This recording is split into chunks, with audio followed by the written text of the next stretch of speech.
Fala meus amigos, estou de volta para mais um vídeo e dessa vez para dar continuidade ao mangá de Sousou no Frieren. E nesse vídeo eu entrarei na reta final de Eldorado e vou narrar também o final trágico do Mact. E para saber mais sobre tudo isso, vem comigo e bora lá!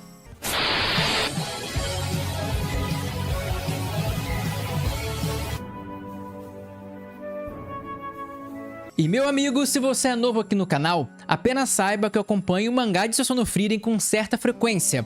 Então, se você quiser ver da onde tudo isso começou, vai ter um link aqui na descrição e também no card no final do vídeo. Porque nessa série eu acompanho tudo o que acontece no mangá após o término da primeira temporada. Então, acabou a primeira temporada, eu segui pro mangá. E para conhecer a história inteira, é só clicar no link ou no card, beleza? Mas dito isso, vamos falar do capítulo desse vídeo, que é o capítulo 103. E só um lembrete muito rápido do que aconteceu no capítulo passado, que foi o 102. No capítulo passado, a Ferne tinha aparecido e matado a Solitar, e o Denken aproveitou uma distração do Mact quando a Frieren desfez o Dialgoze de Eldorado e também conseguiu ferir o Mact mortalmente. Mas vale lembrar que o Mact ainda estava em pé, ainda estava vivo, embora ferido mortalmente. Não tinha muito o que fazer, mas ele estava lá. E o capítulo 103 começa exatamente nessa cena, porque o Denken chega e fala pro Mact que finalmente eles tiveram empate, que finalmente o Denken conseguiu ferir o Mact mortalmente. Só que logo depois disso, o Denken cai desmaiado, o que pra ele seria o fim, porque ele pensou, cara, o Mact agora me mata, ele tá ferido mortalmente, só o ódio e eu caí desmaiado. Só que o Mact, ele não estava realmente preocupado e querendo uma vingança, seja com Denken ou seja lá com quem fosse. Então a primeira coisa que ele fez foi virar as costas e começar a andar. E naquilo que ele estava andando, ele começou a se perguntar, a falar pra si mesmo, cara, eu tenho que fazer alguma coisa, a Frieren tá viva. O que mostra que, embora ele estivesse praticamente morto, a cabeça dele ainda estava no combate. E nesse momento que ele estava se afastando, andando para algum lugar meio perdido, ele entra em Weiss de verdade. Ele já estava em Weiss, mas ele vai mais para o centro de Weiss, onde ficavam as pessoas, e ele vê todo mundo, a população inteira de volta, normalmente, exatamente igual era há 50 anos atrás. E você dá para ver pela expressão dele que ele toma um choque, ainda assim é uma surpresa. Mas ele sabia que Eldorado não era mais Eldorado, voltou a ser Weiss. Mas ele fica surpreso, porque a força da lembrança, a força de toda aquela memória que ele tinha lá, ainda existia dentro dele. Então ele toma meio que um susto, mas segue andando. E quando a população vê ele, todo mundo se preocupa. A galera começa a ficar preocupada e a querer ajudar ele. E fala, Mact, que ferimento é esse? O que aconteceu? Porque vocês vão lembrar que ele tinha realmente um vínculo muito bacana com a população. Ele não gostava da população, porque ele é basicamente um psicopata. Um cara que não tem empatia, não sabe o que é sentir culpa, não tem sentimentos autênticos por alguém. Mas a população adorava ele. Ele era um cara que ajudou a Weiss ajudou o Weiss, no caso, a resolver vários problemas. Então todo mundo ficou preocupado, o que aconteceu? E o Mact, meio frio como sempre, fala, não, tô bem, tá tranquilo. E continuou andando. E na sequência, quando o Mact continua andando para dentro da cidade, ele se lembra de uma outra pessoa, mas dessa vez não é a Frieren, e sim da Solitar. Então ele meio que volta, a cabeça dele volta ao lugar e ele percebe que a Solitar também estava morta. E isso parece ter pesado um pouco para ele, porque nesse momento ele começa a se lembrar da conversa que ele teve com a Solitar, e foi uma das pouquíssimas conversas que a Solitar estava realmente séria, porque normalmente ou ela tá debochando de alguém ou fazendo umas filosofias meio doidas. Nesse caso, ela estava sendo bem analítica e bem séria, porque nessa lembrança do Mact, Solitar estava falando, então vamos, Mact, vamos fazer o que temos que fazer. No caso, tentar lutar pela coexistência do Mact com a humanidade.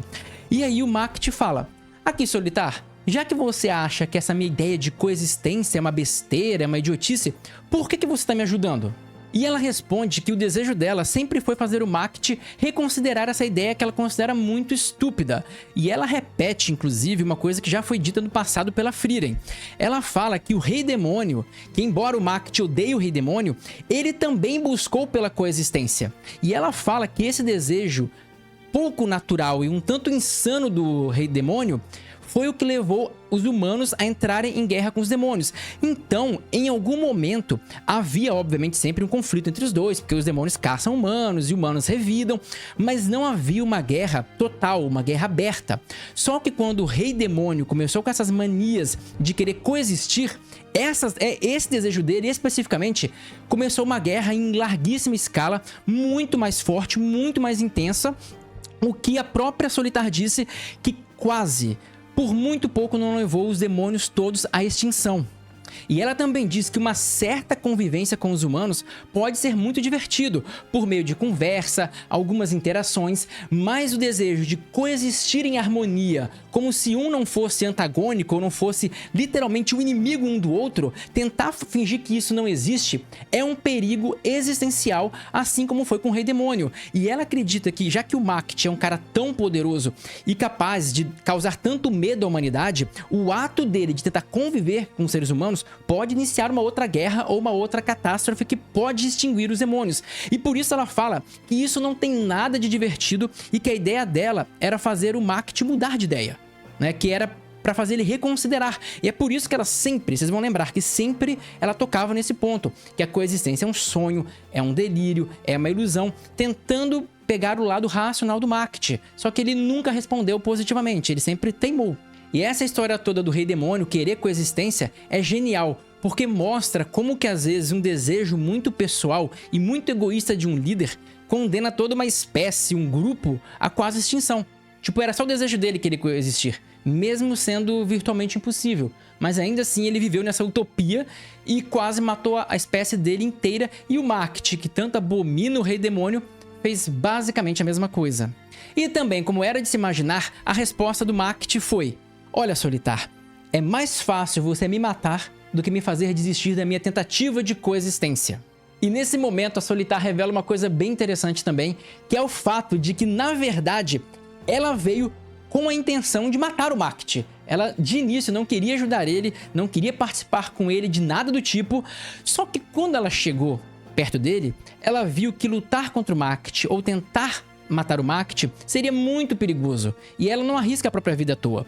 E ela mesma fala: olha, eu achei que seria muito perigoso e eu não queria arriscar a minha vida só pra te parar. Sabe, eu não sou do tipo tão idealista que vou me arriscar pelo bem dos demônios de forma geral. Então eu não ia fazer isso, eu prefiro ficar viva do que defender os demônios, a raça dos demônios, a nossa espécie. Ela não liga tanto pra isso, o que também foi o erro dela, porque foi exatamente isso que acabou fazendo ela morrer junto com o Macht. Mas a Solitar fecha o pensamento dela falando o seguinte, e essa frase é muito importante. Ela falou assim: olha, Macht, desde que você mantenha em mente, mantenha na sua consciência de que seja o Rei Demônio, seja o Slacht, seja eu, ou até mesmo você, nós todos somos demônios e temos coisas em comum. Não tem como você evitar isso. Então o mangá corta e volta para o Macht, que tá lá pensando nisso que a Solitar falou, e ele mesmo questiona, ele mesmo diz: demônios que saco, tipo, que droga. Ele mesmo se lamenta por ser um demônio. E então ele começa a pensar e a lembrar do momento que ele botou aquele bracelete da submissão. Vocês lembram, né? Que era pra teoricamente controlar ele. E ele diz que desde aquele momento, desde o dia que ele botou aquele bracelete, ele achou que não teria problema morrer. Ele não ligava em estar vivo ou não, e ele achava até que se ele pudesse descobrir algum sentimento novo, sentir alguma coisa diferente, ou conseguir coexistir com seres humanos, a morte dele seria um preço muito baixo a se pagar. Ele não ligava em morrer. Então, o que ele queria do fundo do coração, isso é muito legal, o que ele mais queria de verdade era sentir o cheiro, ter o sabor da vida humana, dos sentimentos humanos, coisa que ele nunca conseguiu sentir. E para isso ele estava disposto a arriscar a vida dele. Mas agora ele percebe que ele também está tentando fugir, que ele também está tentando lutar pela própria vida, dando valor à própria vida. E isso volta àquilo que a Solitar falou, que eles são demônios e tem coisas que não tem jeito, ele não tem como sentir o que os seres humanos sentem. Se você pegar um réptil, ele não vai sentir o que você sente, não interessa o quanto você tente adestrar ele. São criaturas diferentes, não tem como sentir a mesma coisa. E também os instintos dele de preservação estão lá. Ele é um demônio e ele quer se preservar. Isso é uma coisa básica da espécie dele. Então a Solitar gabaritou tudo o que ia acontecer. Isso é fantástico. E ele duvidou, pagou pra ver. E agora ele percebe que não tem saída. Ele tá lutando pra sobreviver. E ele não conseguiu sentir nada, não conseguiu coexistir. E aí ele andava sem rumo, tentando sobreviver de alguma maneira. Mas aí ele mesmo pensou: cara, eu tô fugindo pra onde? Não tem mais lugar pra mim. E eu tô com um ferimento mortal, minha mana tá saindo. Eu já sou parte do passado. Mas por que eu tô fazendo isso então, fugindo de forma tão vergonhosa? E a resposta é aquilo que a Solitar falou: instinto. Instinto de preservação. Ele é demônio, o rei demônio provavelmente tentou fugir. O Slakt também, a Solitar e ele não tem por onde fugir. Então o Macht seguiu com a sua caminhada, mas não demorou muito, não foi muito tempo à frente, que ele meio que virou uma esquina e deu de cara com quem? Com o Gluck. Vocês lembram dele, né? Que era o líder ali de Weiss, o cara que foi parceiro do Macht e que inclusive trouxe ele pra dentro da cidade. Vocês vão lembrar desse cara, né? E aí o Gluck vê o Macht ferido e pergunta: o que aconteceu, Macht? E o Macht fala: a hora da minha punição chegou. E aí ele se aproxima do Gluck e senta encostado numa parede e fica lá sentado, pensativo, ao lado do Gluck. E os dois ficam naquele típico silêncio, aquele típico respeito mútuo. Porque vocês vão lembrar que apesar de tudo, apesar de toda a falha do Macht, de não conseguir sentir nada, de nada ter dado certo pra ele, o Gluck principalmente respeitava e até gostava um bocado do Macht. Então o Gluck até dá um cigarro pro Macht, e isso relembra também um outro momento, porque quando os dois se conheceram, quem tava meio ferido, em situação muito complicada, era o Gluck. E ele também ficou fumando o cigarrinho dele. A mesma cena se repetiu, só que agora com o Macht ferido. E aí o Macht, lá lamentando, fala o seguinte: cara, depois de tudo isso, de todo o esforço que eu tive, eu não consegui sentir nada. Tudo isso foi em vão. E o Gluck, num momento muito legal, o momento foi muito bonito, ele fala assim: olha, Macht, me desculpa de verdade. Embora eu tenha dito que eu ia com você até o inferno pra fazer você sentir as emoções que você tanto procura, eu não consegui. Mas acredite, as palavras que eu falei pra você, todas elas eram verdade. E aí o Macht fala: eu sei, eu entendo bem os humanos. E a conversa dos dois, embora muito simples, estava muito carregado de emoções, de memórias, de simbolismos. Então a conversa estava muito legal. Só que nesse momento apareceu uma pessoa. E quem? O Denken.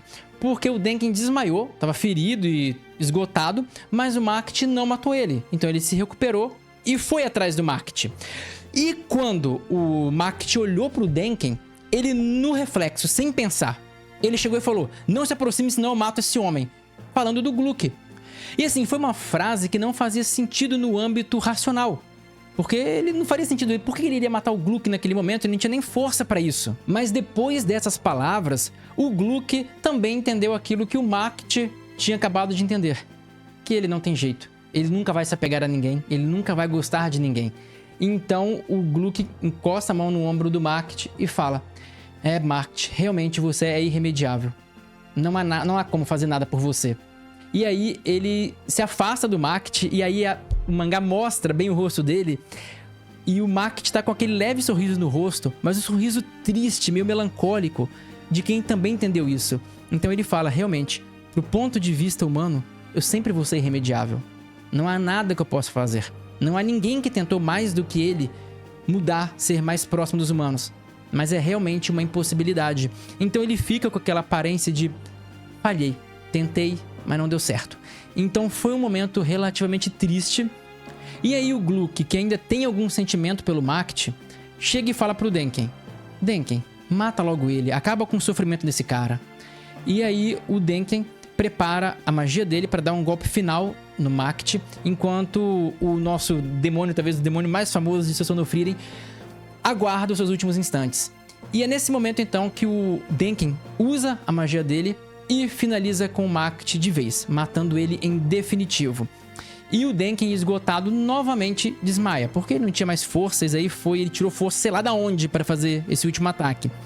Mas quando ele desmaia, chegam alguns guardas e o Gluck fala: leva ele pra igreja para ele ser tratado por algum clero, algum clérigo, algum sacerdote, leve ele para lá. E aí os guardas pegaram e levaram o Denken.